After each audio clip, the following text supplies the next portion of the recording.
Alhamdulillah wa syukurillah. Hijrah itu telah dijemput sejak 4 atau 5 tahun yang lalu. Di mana hijrah yang diimplementasikan dengan melakukan perubahan dan totalitas kita dalam hal biqalbi hati, dalam hal bilisan, perkataan dan pernyataan kita, dan dalam hal bil arkan yang berkaitan dengan apa yang bisa kita lakukan. Untuk apa? Untuk menjadikan kita lebih baik dari yang sebelumnya dan istiqomah di jalan Allah. Dan itu pilihan masing-masing orang.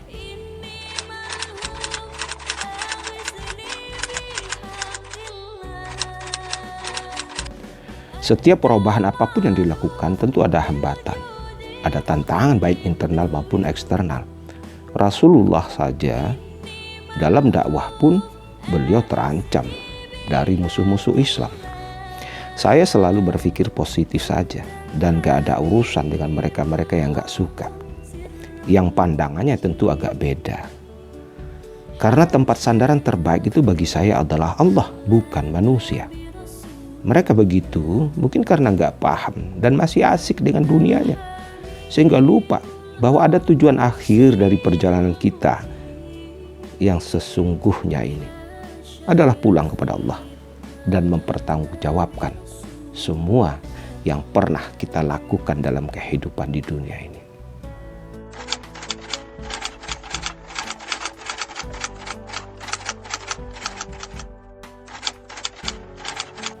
Jabatan itu adalah sebuah amanah, di mana proses ketika orang diangkat dalam sebuah jabatan, dia diletakkan Al-Quran di atas kepalanya. Dan itu pertanggungjawabannya berat. Itu adalah janji dia dengan Allah. Maka setiap pemimpin itu akan diminta pertanggungjawaban oleh Allah. Kulluku ra'in wa kulluku mas'ula. Dan demi Allah, saya tidak pernah datang-datang, minta-minta, apalagi bayar untuk bisa sekolah, naik pangkat dan mendapatkan jabatan.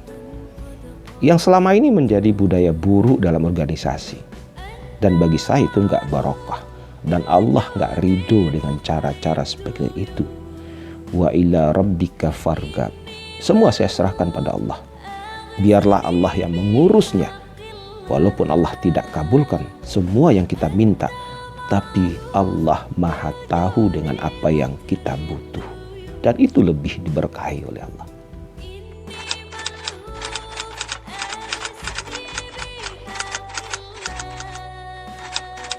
Alhamdulillah, dalam proses hijrah ini saya mencoba untuk belajar, berdakwah dengan konsep balighul ani walau ayah. Saya mengusung sebuah topik yang berjudul The Power of Hijrah, sebagaimana buku yang pernah saya tulis. Dan saya mengisi mimbar dari satu mimbar ke mimbar yang lain di banyak kota di Indonesia. Dan juga memberikan tausiah di beberapa masjid yang ada di kantor polisi, mulai dari Mabes Polri, Polda dan Polres. Insya Allah semua berjalan dengan baik dan mendapatkan respon positif khususnya dari anggota Polri di mana saya berada dan hadir. Dan itu dilakukan dengan ridho Allah. Dengan lillahi ta'ala, tidak berharap apapun kecuali hanya balasan tertinggi dari Allah.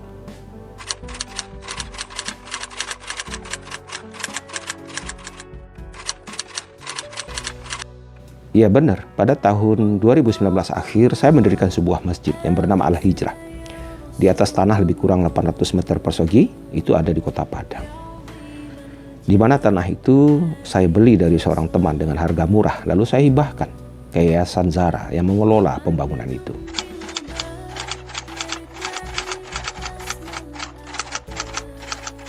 Adapun visi Masjid Al-Hijrah adalah bagaimana umat bangkit dari masjid. Awalnya ketika itu agak ragu dengan biayanya. Apalagi ketika itu terhambat dengan datangnya COVID. Alhamdulillah, sekarang sudah hampir 75-80%. Tinggal pekerjaan plafon, lantai, dan pemasangan listrik. Untuk biaya seluruhnya, memang kami telah menghabiskan lebih kurang 3,5 miliar. Dan itu diperoleh dari donasi, infak, hamba Allah, dan juga para donatur, serta teman-teman polisi yang berada hampir di seluruh Indonesia. Dan untuk selesainya bangunan ini memang kita masih butuh sekitar 1-2 miliar lagi. Sehingga ini bisa segera diselesaikan dan bisa dimanfaatkan oleh masyarakat dan lingkungan, insya Allah.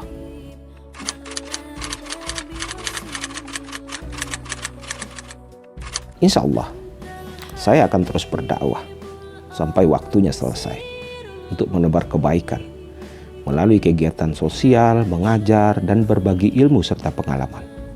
Karena memang sebaik-baiknya manusia adalah mereka yang dapat memberikan manfaat kepada sesama. Khairun nas anfa'uhum linnas. Kalau untuk politik, saya tidak begitu tertarik dengan dunia politik. Karena politik itu syarat dengan kepentingan-kepentingan, syarat dengan uang, intrik, persaingan, dan lain-lain. Mungkin ya passion saya tidak di sana.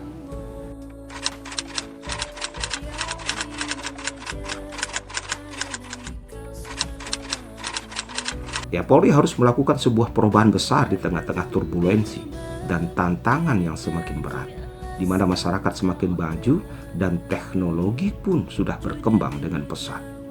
Dan itu harus dimulai dengan melakukan sebuah terapi. Dan perubahannya adalah hijrah. Hijrah dari hal yang buruk kepada hal yang baik. Melalui apa? Melalui iman kita, melalui akhlak kita dan takwa kita serta moralitas kita. Hilangkan semua budaya-budaya buruk yang ada dalam organisasi.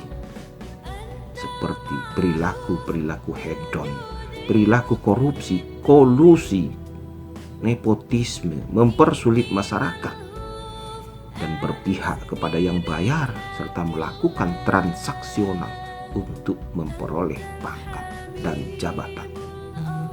Dan ini harus dimulai dari seorang pimpinan. Ia harus menjadi contoh dan role model bagi bawahannya serta masyarakat. Dia tidak boleh ujub dan sombong dengan jabatan serta tongkatnya. Setiap polisi harus menjaga marwah, kehormatan diri dan organisasi. Jangan lagi digadaikan untuk berharap sesuatu.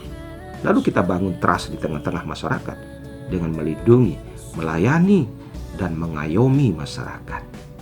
Karena memang setiap sosok Polri itu adalah public relation, PR yang baik bagi organisasi.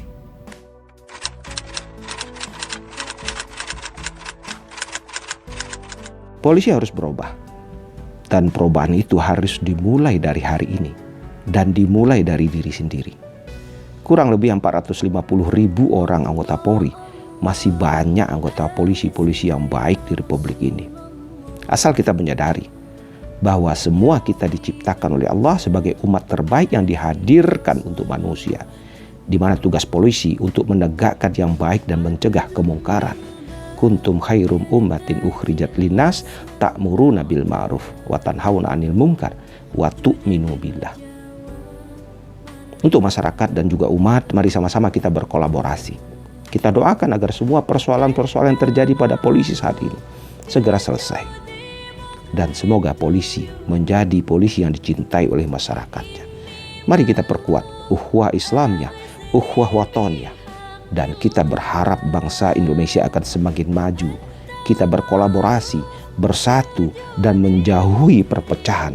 Serta mampu menjawab tantangan dan persaingan global ke depan yang tidak ringan. Fa innamal usri yusra, inna ma'al usri yusran. Sesudah kesulitan itu selalu ada kemudahan. Jangan pernah ragu. Karena siapapun mereka yang diuji oleh Allah, itu adalah ia yang akan diangkat derajatnya oleh Allah. Wallahu a'lam bishawab.